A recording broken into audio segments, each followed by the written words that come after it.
আসসালামু আলাইকুম, আশা করি ভালো আছেন সবাই। গল্পের মাধ্যমে ইংরেজি শিখি কোর্সের তৃতীয় ক্লাসে আপনাদের সবাইকে স্বাগতম। আজকে আমরা যে গল্পটি পড়বো তার নাম হচ্ছে the crow and the peacock who is happy. Crow মানে কাক, পিকক মানে হচ্ছে ময়ূর। আর গল্পটার পুরা নাম হচ্ছে the crow and the peacock who is happy, মানে কাক এবং ময়ূরের মধ্যে কে সুখী। হ্যাপি মানে সুখী। তো আমরা একটু গল্পটি পড়ি। এখানে আমি একটু আগে গল্পটি বলে দিই। গল্পটি ছিল এরকম যে কাক সে কালো, এ নিয়ে তার অনেক চিন্তা ছিল, এজন্য সে বিভিন্ন পাখির কাছে যাইতো, যে তাদের মতো হতে চাইতো। দেখো আমরা গল্পটা আগে পড়ি।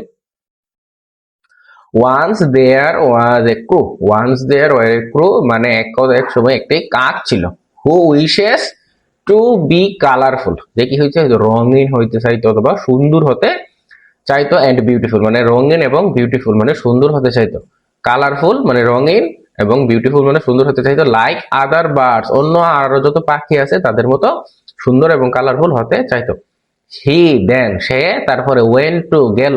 হি দেন ওয়েন টু সে তারপরে গেল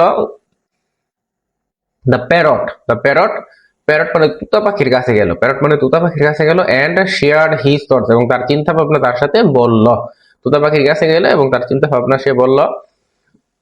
তারপরে বাট প্যারট সেড, কিন্তু প্যারট তুতা পাখি বলল peacock, peacock is most beautiful bird so talk to him, মানে এই তুতা পাখি বললো যে পিকক অনেক সুন্দর একটি পাখি, তুমি সুতরাং তার সাথে কি করো, কথা বলো। Then the crow went to the peacock. Then the crow went to the peacock মানে তারপরে এই যে কাকটি ছিল সে পিকক মানে ময়ূরের কাছে গেল। পিকক মানে হচ্ছে ময়ূর, ময়ূরের কাছে গেল।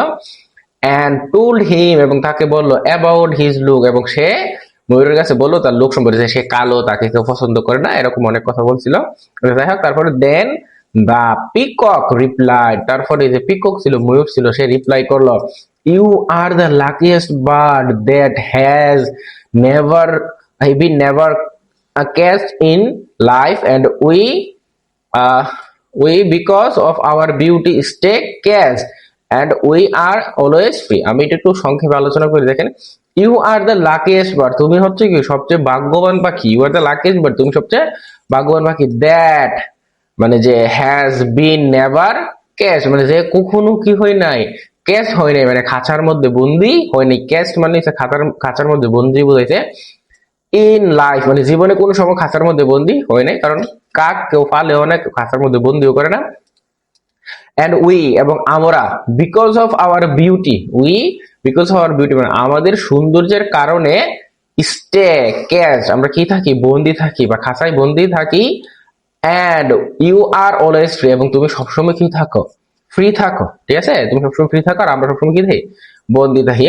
আচ্ছা, তারপরে আফটার লিসেনিং টু হিজ মানে এই যে ময়ূরের কথা শোনার পরে ক্রো রিয়েলাইজড হিজ মিস্টেকস মানে সে তার ভুলটা কি করলো, বুঝতে পারলো।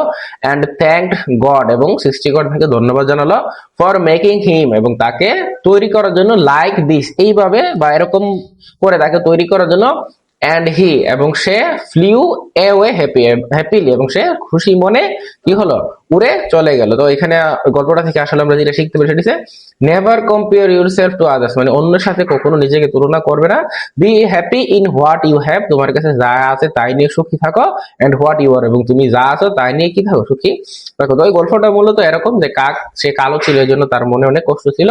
পরবর্তীতে সে টিয়া পাখি তুতা পাখির কাছে গেল, সে চাইছে তার মতো সুন্দর হওয়ার জন্য। তুতা পাখি বললো যে না, আমার থেকে আরো সুন্দর আছে, তুমি যাও ময়ূরের কাছে। তারপরে ময়ূর তাকে বুঝাইলো যে সে কালো হলেও সে সবচেয়ে ভালো আছে, কারণ তার জীবনে কোনো কষ্ট নাই, কোনো মানুষ তাকে স্বীকার করে না, কেউ কোনো মানুষ তাকে বন্দি করে না। যাই হোক, আমরা অনেক সময় আছে এরকম মনে করি যে আমাদের থেকে অন্যরা অনেক সুখী আছে, কিন্তু পরবর্তীতে আমরা এটা গভীরে ঢুকলে বুঝতে পারি যে আল্লাহ তাআলা আমাদেরকে যাকে যেভাবে রাখছে সেভাবে আমাদের সুখী থাকা দরকার এবং শুকরিয়া আদায় করা দরকার। ভালো থাকবেন। আসসালামু আলাইকুম।